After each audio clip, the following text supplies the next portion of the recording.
কি গো, কখন উঠবে? এত বেলা করে ঘুম থেকে উঠলে যে সংসার উচ্ছন্নে যাবে। সকাল সকাল এত চেঁচাচ্ছ কেন? বলি যে কাজে না গিয়ে শুধু সারাক্ষণ এমন ভাবে শুয়ে থাকলে হবে? খাবো কি? হ্যাঁ, এই বৃষ্টির মধ্যে নৌকায় কে চড়তে আসবে? তোমার মাথায় কি এতটুকু বুদ্ধি নেই? হ্যাঁ, নৌকা না চালিয়ে অন্য কোনো কাজও তো করতে পারো, যাতে সংসারটা একটু ভালো মতো চলে। তা না পেয়েছে একটা বৃষ্টির অজুহাত। এই অজুহাত দেখিয়ে দেখিয়ে আমাকে বোকা বানানো। তোমার মা কি আমাদের সংসারের খরচ দেয় নাকি? সংসারের যা খরচ লাগে সবই তো আমি এনে দিই। খবরদার বলছি, আমার মাকে নিয়ে কিচ্ছু বলবে না। কথায় কথায় আমার মাকে কেন টেনে আনো? তোমার মা হচ্ছে আমার শাশুড়ি, আর আমি শাশুড়িকে টানবো না তো কে টানবে? হা হা হা হা। তাই বলে কথায় কথায় আমার মাকে টানা কোনো মানে হয় না। বাবা, তুমি শুধু শুধু মাকে এত রাগিয়ে দাও কেন?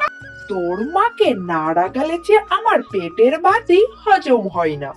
এই যে মেয়েও হয়েছে একেবারে তার বাবার মতো, দুজনেই এক পক্ষ। যাও না, বাজার থেকে কিছু নিয়ে আসো, না হলে কি রান্না করব?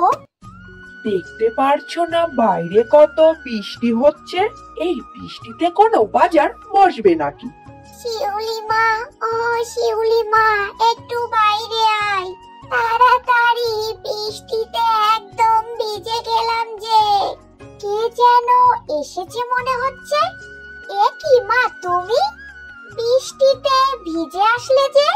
একটা ছাতা নিয়ে আসতে পারতে তো। আসো তাড়াতাড়ি, ভিতরে আসো, ঠান্ডা লেগে যাবে যে। ইস, এমনিতেই বর্ষার দিনে কেউ নৌকা চড়তে চায় না, আবার আমার শাশুড়ি চলে এসেছে।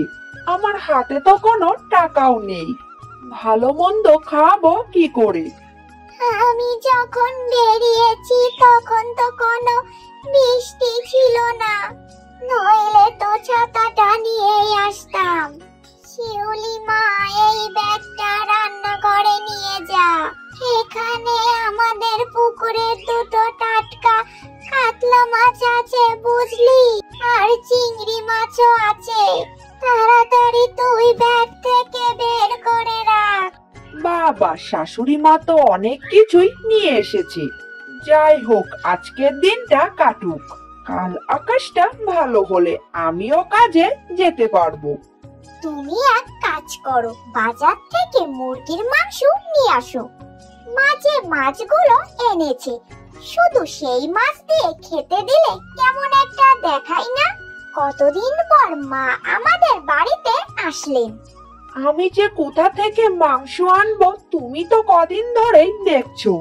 বৃষ্টির জন্য আমি কাজেই বের হতে পারছি না, আর আমার কাছে কোনো টাকাও নেই।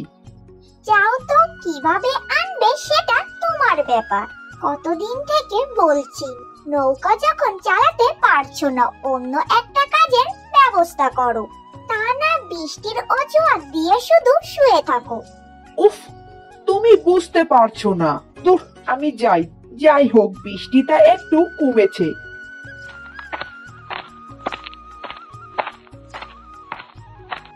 কি রে গোপাল, দেখলাম তোর শাশুড়ি এসেছে। কতদিন পর আসলো।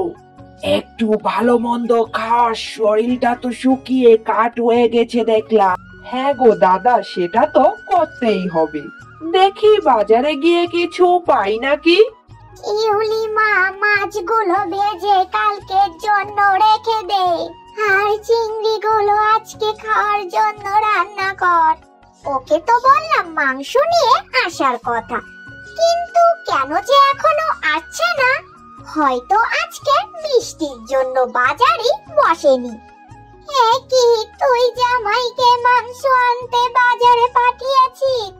আমি এখন মাংস তেমন একটা খেতে পারি না।